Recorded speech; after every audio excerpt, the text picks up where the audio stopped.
This year, Nissan broke the Ford Holden stranglehold by winning the 1990 Australian Touring Car Championship. And the bad news for Nissan's opponents is that it's come up with a new car, the GTR, which is described as probably the world's most advanced touring car.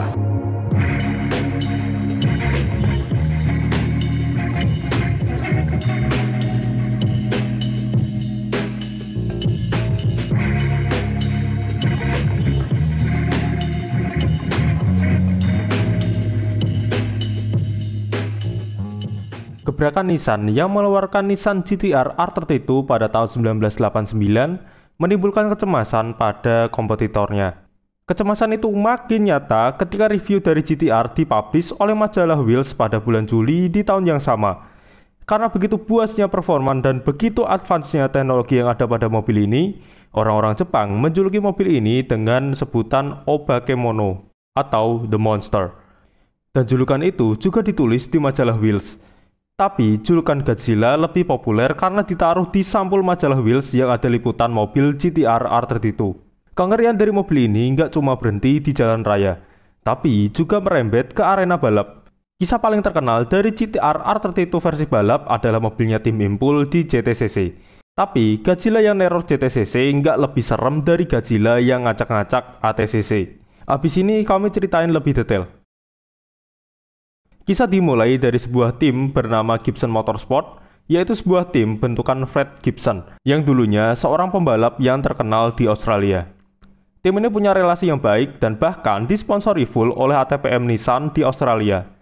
Hasilnya, sejak tahun 1985, mereka balap di ATCC pakai mobil Nissan, mulai dari Nissan Bluebird sampai terakhir Nissan DR31. Pada awal tahun 1990, Fred Gibson dibisikin sama petinggi Nissan Australia kalau di tahun 1991 mereka bakal pakai mobil GT-R untuk balap di ATCC. Posisinya waktu itu, ini mobil bener-bener gacor di JTCC. Lebih spesial lagi, Gibson Engineering dapat jatah 2 mobil dari total 5 mobil GT-R R32 spek grup A yang pernah dibikin oleh Nismo. Tapi ada satu hal yang orang-orang Jepang itu lupa, bahwa balapan di Australia itu jauh lebih keras daripada di negara asalnya. Mobil spek grup A yang main di JTCC nggak akan bisa menang di ATCC. Karena dari tahun 1988, ATCC pakai regulasi modifikasi dari grup A yang dinamakan grup 3A. Regulasi khusus ini dibikin supaya mobil bermesin VX 5000cc yang ada pada mobil bikinan pabrikan Australia bisa ikutan balap di kelas grup A. Riset dilakuin dengan pakai part-part dari Nismo. Basis mobil yang udah kencang dari Nismo dioprek lagi. Mereka nyoba setiap kemungkinan yang mereka pikirkan pada mobil ini, mulai dari suspensi, gearbox, clutch, mesin, mapping ECU, sampai velg juga diriset. Lebih spesifik lagi, Gibson Motorsport nyobain satu persatu kombinasi setelan yang mungkin salah satunya bisa bikin mobil ini kenceng banget, walaupun efeknya banyak part yang rusak. Kalau rusak kayak gini, mereka request part lagi ke Nismo, dan nantinya dibikinin part khusus buat mereka. Tapi sebagai gantinya, Gibson Motorsport harus ngerogoh kocek lebih dalam. Fred Gibson nyontohin, dulu dia pernah ngirim feedback ke Nismo soal water pump. Dibikinlah itu water pump spek kompetisi yang baru, dengan bandrol $15.000. Padahal, bedanya dengan water pump spek kompetisi yang sebelumnya Nismo bikin itu cuma di bagian kipas water pumpnya doang. Dan contoh lain adalah gearbox sequential, di mana Nismo matok harga $60.000. Fred Gibson menyayangkan Nismo yang dikit-dikit kudu ngeluarin duit. Walaupun backupnya Gibson Motorsport itu dari Nissan Australia, tapi tetap berat kalau harus ngeluarin duit banyak dengan beli part-part dari Nismo. Apalagi iklim kompetisi di Australia itu lebih keras, di mana mereka diharuskan mengupdate mobil setiap seri balap. Kemudian Fred Gibson putar otak supaya mobil itu bisa tetap gacor, tapi nggak ngeluarin duit yang banyak. Ia berusaha supaya part-part bikinan manufaktur Australia bisa dihomologasikan untuk bisa dipakai di kelas grup 3A. Nego-negolah dia sama CAMS, atau Confederation of Australian Motorsport. Akhirnya, nego-nego berhasil, dan Gibson Motorsport memutuskan untuk sebisa mungkin nggak pakai part dari Nismo. Berbagai part mulai dari velg, rem, suspensi, dan internal part itu seluruhnya dibikin oleh manufaktur dari Australia. Sedangkan untuk gearbox pakai brand Hollinger dari Amerika. Sebenarnya jatuhnya tetap mahal, tapi nggak semahal ketika mereka ngambil part dari Nismo. Langkah Gibson Motorsport untuk nggak pakai part dari Nismo ini sempat dapat teguran dari perwakilan Jepang di Nissan Australia. Tapi mereka sama sekali nggak bergeming. Dan di saat yang sama, Nismo juga nggak senang, karena dianggap bisa mencoreng kejayaannya Nismo. Jika nantinya kebukti kalau mobil bikinan Gibson lebih kencang daripada bikinan Nismo. Tapi mau gimana pun juga, Gibson Motorsport ngebalap di bawah nama Nissan, sama kayak Nismo. Dan pakai mobil yang asalnya adalah garapan Nismo juga. Jadi Nismo tetap mau untuk membantu mengembangkan mobil tersebut dengan mengirimkan engineer dari Jepang. Engineer itu nggak cuma bertugas untuk bantu ngembangin aja, tapi juga wajib mengirimkan data yang diperoleh oleh Gibson Motorsport ke Jepang untuk dianalisis. Nantinya dari hasil analisisnya, Nismo bisa ngebikin part yang lebih bagus untuk Gibson dan tim customer lainnya yang berada di Jepang.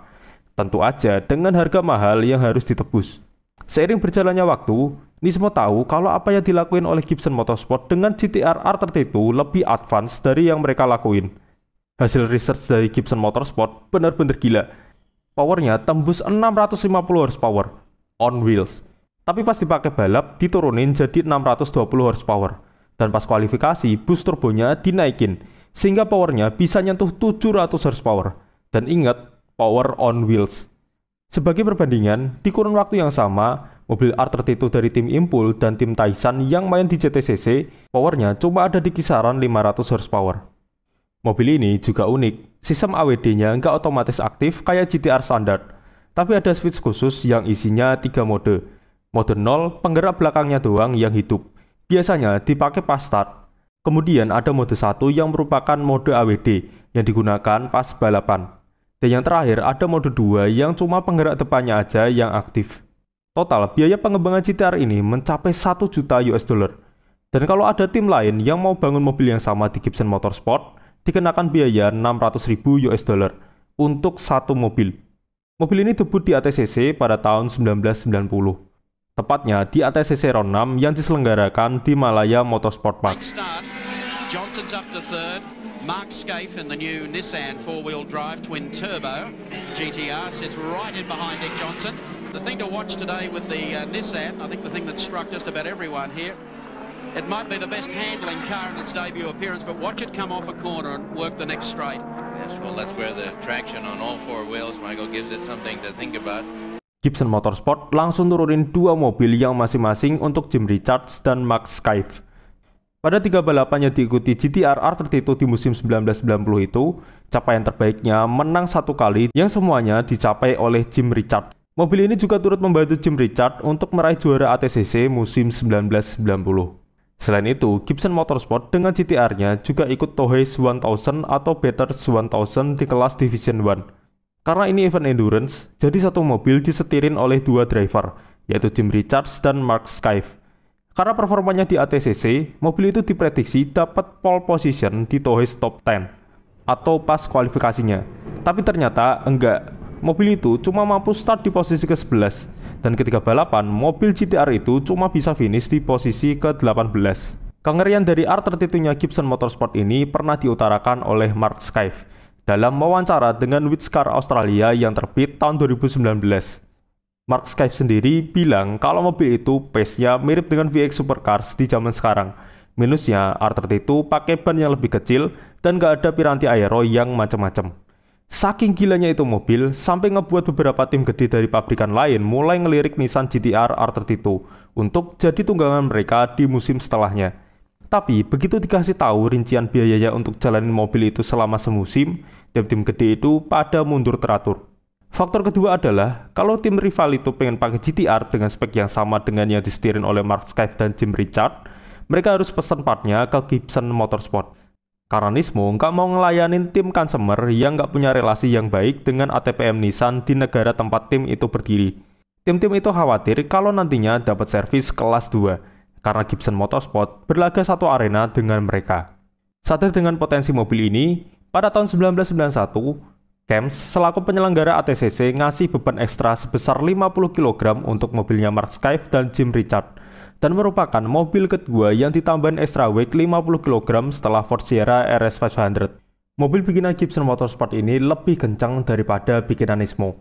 Dan memang hal itu terbukti di tahun 1991, di mana ada 3 mobil GT-R R32 yang turun di ATCC, 2 mobil dari Gibson Motorsport, dan 1 mobil dari tim Bob Forbes Racing, yang merupakan GT-R asli bikinan Nismo.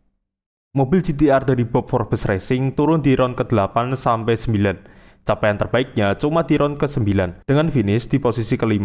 Sementara itu, untuk GT-R-nya Gibson Motorsport, dari total 9 race yang diadain, kedua mobil itu mampu nyabet 7 kemenangan.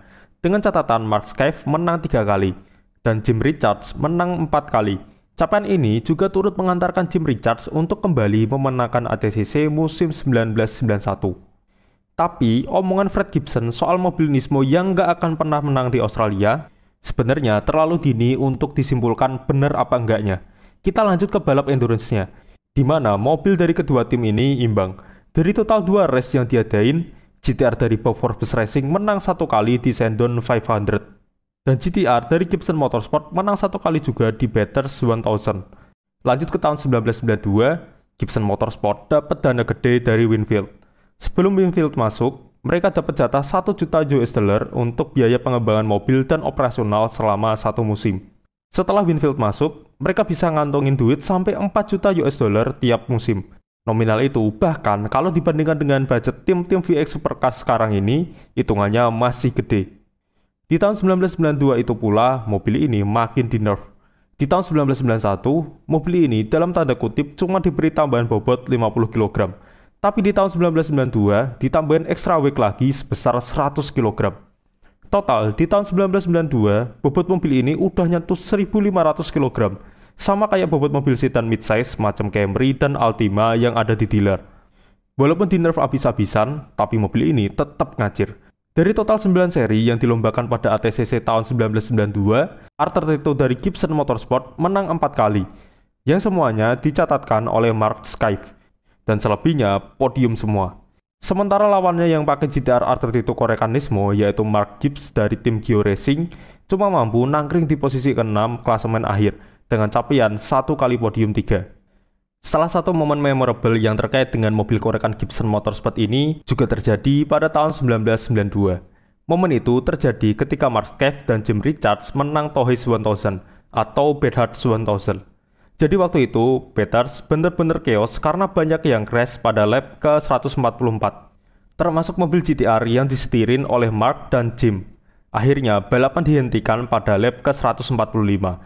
20 lap lebih awal dari jumlah lap yang diperkirakan, dan posisi akhirnya diambil dari posisi para driver di lap ke-143. Setelah dihitung, Mark dan Jim dideklarasikan jadi pemenang, karena sebelum crash, tepatnya pada lap ke-143, mereka sempat ada di posisi pertama. Waktu mereka berdua nerima piala di podium, penonton yang mayoritas fansnya Ford Australia dan Holden pada nggak seneng, dan mulai pada neriakin Mark dan Jim. Ketika Jim Richards diminta untuk ngomong di podium, dia malah maki-maki penonton yang tadi neriakin mereka berdua dengan kata-kata yang ikonik.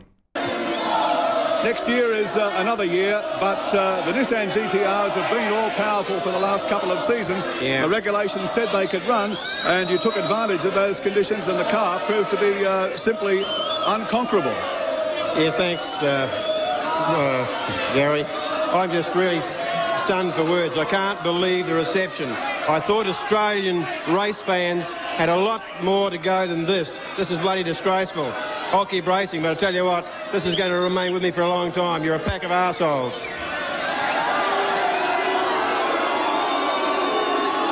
Well, kisah manis dari Arthur Tito-nya Gibson Motorsport yang legendaris ini cuma berlangsung selama 2,5 tahun. Karena pada tahun 1993, CAMS merubah regulasi ATCC. Dari awalnya cuma pakai regulasi Group 3A, beralih dari 3 kelas yang balapannya dijadiin 1, yaitu kelas 5 liter Touring Class yang diisi mobil-mobil V8 asli Australia. Kemudian yang kedua adalah kelas Super Touring. Regulasinya sama persis kayak BTCC. Dan yang ketiga adalah kelas Group 3A yang dirombak. Kelas ini memungkinkan mobil yang turun di musim 1992 untuk bisa tetap ikutan, dengan syarat mobilnya naturally aspirated, two-wheel drive, dan two-wheel steering. Bisa dibilang, tahun 1993 itu adalah tahun transisi, menuju era baru dari balap touring car di Australia. Dan sekarang cuma sisa kelas 5 liter V8 yang kita kenal dengan nama V8 Supercar Australia. Walaupun kalau dari sisi teknologi, diibaratkan dari zaman logam balik ke zaman batu. Karena mesin mobil-mobil V8 Australia pada waktu itu belum pakai mesin V8 yang lebih modern dari General Motors. mereka masih pakai mesin V8 konvensional dengan pushrod kayak teknologi mesin mobil Amerika di tahun 60-an, yang dimana sebenarnya udah outdated. Apakah perubahan regulasi ini murni karena GTR yang terlalu powerful? Bisa dikatakan enggak, karena yang terdampak perubahan regulasi ini bukan cuma GTR doang, tapi Ford RS 500 juga kena. Sebenarnya kalau kita telusur lebih dalam, persaingan di ATCC udah nggak sehat ketika Ford RS 500 mendominasi pada akhir 80-an. Buktinya, di tahun 1990, mobil itu di-nerf dengan ditambahkan extra weight sebesar 50 kg. Dan bobot minimal untuk mobil V8 Australia dikurangin hampir 80 kg. Dengan harapan persaingan jadi lebih imbang. Tapi apesnya, di tahun itu pula, GTR muncul dan makin ngobok-ngobok kompetisi yang udah rusak itu. Bayangin aja, lurusan Conrod dan Mountain Strike di Bathurst, Ford RS 500 yang selama ini ayam-ayamin Holden Commodore, balik di ayam-ayamin sama Nissan GTR. Alasan kedua, karena fans. Basis penggemar balap ATCC itu mayoritas fans garis keras pabrikan Australia. Apalagi di arena gede macam Adelaide dan Bathurst, hampir semua penonton lebih sudi ngeliat battle Holden Commodore versus Ford Falcon yang merupakan mobil asli Australia, daripada battlenya Nissan GTR versus Ford RS 500 yang notabene adalah mobil bikinan Ford Europe, bukan Ford Australia. Dan alasan ketiga, ini sebenarnya cocok logi aja sih. Mungkin ada intervensi dari pabrikan mobil Australia yang selama ini lebih banyak diayam-ayamin sama mobil buatan Ford Europe dan Nissan semenjak regulasi Group 3A atau Australian Group A diberlakukan. Apalagi yang tampil di ATCC itu mobil-mobil yang jadi tulang punggung penjualan mereka. Akan lebih susah kalau mereka jualan sport car yang nggak pernah mendominasi ATCC. Tendensi itulah yang membuat Camps merubah regulasi ATCC untuk lebih Australian friendly, dan usaha itu berhasil.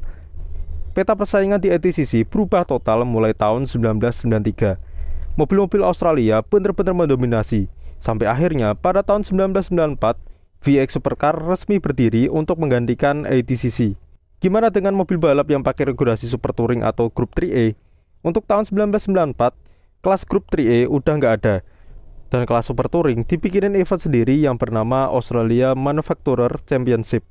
Dari tahun 1995 sampai musim terakhirnya pada tahun 2002, namanya berubah jadi Australian Super Touring Championship. Terakhir, mobil R32-nya Gibson Motorsport memang nggak sedominan R32-nya tim-tim consumer Nismo di Jepang. Tapi tetap, banyak orang, bahkan di lingkungan balap itu sendiri yang mengakui kalau mobil ini merupakan mobil R32 spek Group A yang terkencang. Dan bahkan, mobil spek Group A terkencang yang pernah dibuat.